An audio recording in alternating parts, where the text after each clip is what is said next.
Welcome back to the Free Video Books channel. Today we're reading Chapter 21, In the Atmosphere Factory, of A Princess of Mars by Edgar Rice Burroughs.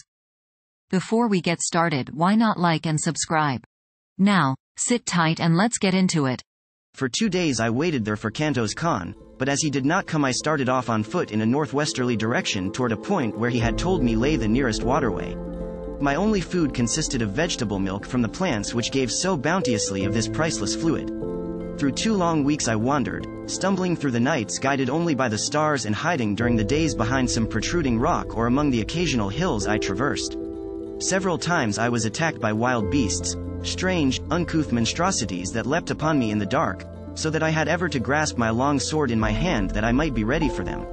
Usually my strange, newly acquired telepathic power warned me in ample time, but once I was down with vicious fangs at my jugular and a hairy face pressed close to mine before I knew that I was even threatened. What manner of thing was upon me I did not know, but that it was large and heavy and many-legged I could feel. My hands were at its throat before the fangs had a chance to bury themselves in my neck, and slowly I forced the hairy face from me and closed my fingers, vice-like, upon its windpipe. Without sound we lay there, the beast exerting every effort to reach me with those awful fangs, and I straining to maintain my grip and choke the life from it as I kept it from my throat. Slowly my arms gave to the unequal struggle, and inch by inch the burning eyes and gleaming tusks of my antagonist crept toward me, until, as the hairy face touched mine again, I realized that all was over. And then a living mass of destruction sprang from the surrounding darkness full upon the creature that held me pinioned to the ground. The two rolled growling upon the moss, tearing and rending one another in a frightful manner, but it was soon over and my preserver stood with lowered head above the throat of the dead thing which would have killed me. The nearer moon, hurtling suddenly above the horizon and lighting up the Barsumian scene, showed me that my preserver was Woola, but from whence he had come, or how found me, I was at a loss to know. That I was glad of his companionship it is needless to say, but my pleasure at seeing him was tempered by anxiety as to the reason of his leaving Dejah Thoris. Only her death I felt sure could account for his absence from her, so faithful I knew him to be to my commands. By the light of the now brilliant moons I saw that he was but a shadow of his former self, and as he turned from my caress and commenced greedily to devour the dead carcass at my feet I realized that the poor fellow was more than half starved. I, myself, was in but little better plight, but I could not bring myself to eat the uncooked flesh and I had no means of making a fire. When Woola had finished his meal I again took up my weary and seemingly endless wandering in quest of the elusive waterway. At daybreak of the 15th day of my search I was overjoyed to see the high trees that denoted the object of my search. About noon I dragged myself wearily to the portals of a huge building which covered perhaps 4 square miles and towered 200 feet in the air. It showed no aperture in the mighty walls other than the tiny door at which I sank exhausted, nor was there any sign of life about it. I could find no bell or other method of making my presence known to the inmates of the place, unless a small round hole in the wall near the door was for that purpose. It was of about the bigness of a lead pencil, and thinking that it might be in the nature of a speaking tube I put my mouth to it and was about to call into it when a voice issued from it asking me whom I might be, where from, and the nature of my errand. I explained that I had escaped from the warhoons and was dying of starvation and exhaustion. You wear the medal of a green warrior and are followed by a Khalid, yet you are of the figure of a red man. In color you are neither green nor red. In the name of the 9th ray, what manner of creature are you? I am a friend of the red men of Barsum and I am starving. In the name of humanity open to us, I replied. Presently the door commenced to recede before me until it had sunk into the wall 50 feet, then it stopped and slid easily to the left, exposing a short, narrow corridor of concrete, at the further end of which was another door, similar in every respect to the one I had just passed. No one was in sight, yet immediately we passed the first door it slid gently into place behind us and receded rapidly to its original position in the front wall of the building. As the door had slipped aside I had noted its great thickness, fully 20 feet, and as it reached its place once more after closing behind us, great cylinders of steel had dropped from the ceiling behind it and fitted their lower ends into apertures countersunk in the floor. A second and third door receded before me and slipped to one side as the first, before I reached a large inner chamber where I found food and drink set out upon a great stone table. A voice directed me to satisfy my hunger and to feed my Khalid, and while I was thus engaged my invisible host put me through a severe and searching cross-examination. Your statements are most remarkable, said the voice, on concluding its questioning, but you are evidently speaking the truth, and it is equally evident that you are not of Barsum. I can tell that by the conformation of your brain and the strange location of your internal organs and the shape and size of your heart. Can you see through me? I exclaimed. Yes, I can see all but your thoughts, and were you a Barsumian I could read those. Then a door opened at the far side of the chamber and a strange, dried-up, little mummy of a man came toward me. He wore but a single article of clothing or adornment, a small collar of gold from which depended upon his chest a great ornament as large as a dinner plate set solid with huge diamonds, except for the exact center which was occupied by a strange stone, an inch in diameter, that scintillated 9 different and distinct rays, the 7 colors of our earthly prism and 2 beautiful rays which, to me, were new and nameless. I cannot describe them any more than you could describe red to a blind man. I only know that they were beautiful in the extreme. The old man sat and talked with me for hours, and the strangest part of our intercourse was that I could read his every thought while he could not fathom an iota from my mind unless I spoke. The old man sat and talked with me for hours. I did not apprise him of my ability to sense his mental operations, and thus I learned a great deal which proved of immense value to me later and which I would never have known had he suspected my strange power, for the Martians have such perfect control of their mental machinery that they are able to direct their thoughts with absolute precision. The building in which I found myself contained the machinery which produces that artificial atmosphere which sustains life on Mars. The secret of the entire process hinges on the use of the 9th ray, one of the beautiful scintillations which I had noted emanating from the great stone in my host's diadem. This ray is separated from the other rays of the sun by means of finely adjusted instruments placed upon the roof of the huge building, 3/4 of which is used for reservoirs in which the 9th ray is stored. This product is then treated electrically, or rather certain proportions of refined electric vibrations are incorporated with it, and the result is then pumped to the 5 principal air centers of the planet where, as it is released, contact with the ether of space transforms it into atmosphere. There is always sufficient reserve of the 9th ray stored in the great building to maintain the present Martian atmosphere for 1,000 years, and the only fear, as my new friend told me, was that some accident might befall the pumping apparatus. He led me to an inner chamber where I beheld a battery of 20 radium pumps, any one of which was equal to the task of furnishing all Mars with the atmosphere compound. For 800 years, he told me, he had watched these pumps which are used alternately a day each at a stretch, or a little over 24½ Earth hours. He has one assistant who divides the watch with him, half a Martian year, about 344 of our days. Each of these men spend alone in this huge, isolated plant.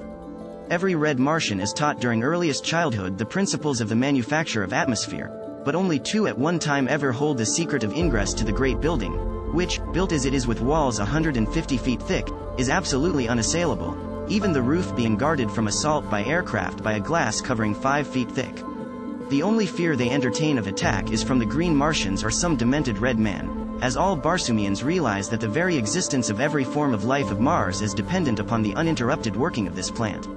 One curious fact I discovered as I watched his thoughts was that the outer doors are manipulated by telepathic means. The locks are so finely adjusted that the doors are released by the action of a certain combination of thought waves. To experiment with my new-found toy, I thought to surprise him into revealing this combination, and so I asked him in a casual manner how he had managed to unlock the massive doors for me from the inner chambers of the building. As quick as a flash there leapt to his mind 9 Martian sounds, but as quickly faded as he answered that this was a secret he must not divulge. From then on his manner toward me changed as though he feared that he had been surprised into divulging his great secret, and I read suspicion and fear in his looks and thoughts, though his words were still fair.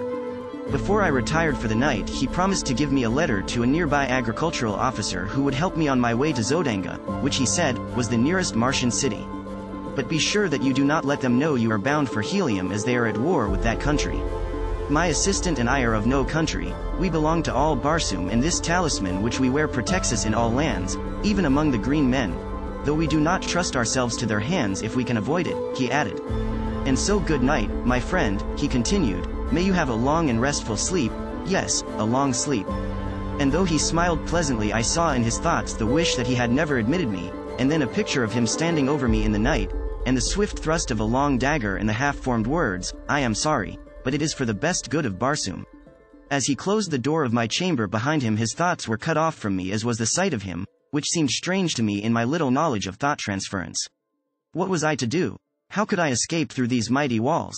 Easily could I kill him now that I was warned, but once he was dead I could no more escape, and with the stopping of the machinery of the great plant I should die with all the other inhabitants of the planet, all, even Dejah Thoris, were she not already dead. For the others I did not give the snap of my finger, but the thought of Dejah Thoris drove from my mind all desire to kill my mistaken host. Cautiously I opened the door of my apartment and, followed by Woola, sought the inner of the great doors. A wild scheme had come to me. I would attempt to force the great locks by the 9 thought waves I had read in my host's mind. Creeping stealthily through corridor after corridor and down winding runways which turned hither and thither, I finally reached the great hall in which I had broken my long fast that morning. Nowhere had I seen my host, nor did I know where he kept himself by night. I was on the point of stepping boldly out into the room when a slight noise behind me warned me back into the shadows of a recess in the corridor. Dragging Woola after me, I crouched low in the darkness. Presently the old man passed close by me, and as he entered the dimly lighted chamber which I had been about to pass through, I saw that he held a long thin dagger in his hand and that he was sharpening it upon a stone. In his mind was the decision to inspect the radium pumps, which would take about 30 minutes, and then return to my bedchamber and finish me. As he passed through the great hall and disappeared down the runway which led to the pump room, I stole stealthily from my hiding place and crossed to the great door, the inner of the 3 which stood between me and liberty. Concentrating my mind upon the massive lock, I hurled the 9 thought waves against it. In breathless expectancy I waited, when finally the great door moved softly toward me and slid quietly to one side. One after the other the remaining mighty portals opened at my command in Woola, and I stepped forth into the darkness, free, but little better off than we had been before, other than that we had full stomachs. Hastening away from the shadows of the formidable pile, I made for the first crossroad, intending to strike the central turnpike as quickly as possible. This I reached about morning, and entering the first enclosure I searched for some evidences of a habitation. There were low rambling buildings of concrete barred with heavy impassable doors, and no amount of hammering and hallooing brought any response. Weary and exhausted from sleeplessness, I threw myself upon the ground, commanding Woola to stand guard. Some time later I was awakened by his frightful growlings and opened my eyes to see 3 red Martians standing a short distance from us and covering me with their rifles. I am unarmed and no enemy, I hastened to explain. I have been a prisoner among the green men and am on my way to Zodanga. All I ask is food and rest for myself and my Khalid, and the proper directions for reaching my destination. They lowered their rifles and advanced pleasantly toward me, placing their right hands upon my left shoulder, after the manner of their custom of salute, and asking me many questions about myself and my wanderings. They then took me to the house of one of them, which was only a short distance away. The buildings I had been hammering at in the early morning were occupied only by stock and farm produce, the house proper standing among a grove of enormous trees, and, like all red Martian homes, had been raised at night some 40 or 50 feet from the ground on a large round metal shaft which slid up or down within a sleeve sunk in the ground, and was operated by a tiny radium engine in the entrance hall of the building. Instead of bothering with bolts and bars for their dwellings, the red Martians simply run them up out of harm's way during the night. They also have private means for lowering or raising them from the ground without if they wish to go away and leave them. These brothers, with their wives and children, occupied 3 similar houses on this farm. They did no work themselves, being government officers in charge. The labor was performed by convicts, prisoners of war, delinquent debtors and confirmed bachelors who were too poor to pay the high celibate tax which all red Martian governments impose. They were the personification of cordiality and hospitality, and I spent several days with them, resting and recuperating from my long and arduous experiences. When they had heard my story, I omitted all reference to Dejah Thoris and the old man of the atmosphere plant. They advised me to color my body to more nearly resemble their own race and then attempt to find employment in Zodanga, either in the army or the navy. The chances are small that your tale will be believed until after you have proven your trustworthiness and won friends among the higher nobles of the court. This you can most easily do through military service, as we are a warlike people on Barsoom, explained one of them, and save our richest favors for the fighting man. When I was ready to depart, they furnished me with a small domestic bull thoat, such as is used for saddle purposes by all red Martians. The animal is about the size of a horse and quite gentle, but in color and shape an exact replica of his huge and fierce cousin of the wilds. The brothers had supplied me with a reddish oil with which I anointed my entire body, and one of them cut my hair, which had grown quite long, in the prevailing fashion of the time, square at the back and banged in front, so that I could have passed anywhere upon Barsoom as a full-fledged red Martian. My medal and ornaments were also renewed in the style of a Zodangan gentleman, attached to the house of Pator, which was the family name of my benefactors. They filled a little sack at my side with Zodangan money. The medium of exchange upon Mars is not dissimilar from our own, except that the coins are oval. Paper money is issued by individuals as they require it and redeemed twice yearly. If a man issues more than he can redeem, the government pays his creditors in full and the debtor works out the amount upon the farms or in mines, which are all owned by the government. This suits everybody except the debtor, as it has been a difficult thing to obtain sufficient voluntary labor to work the great isolated farmlands of Mars, stretching as they do like narrow ribbons from pole to pole, through wild stretches peopled by wild animals and wilder men. When I mentioned my inability to repay them for their kindness to me, they assured me that I would have ample opportunity if I lived long upon Barsoom, and bidding me farewell they watched me until I was out of sight upon the broad white turnpike. Did you enjoy today's chapter of A Princess of Mars? Why not subscribe and ring the bell? Next time we'll be reading the chapter called An Air Scout for Zodenga. Don't miss it.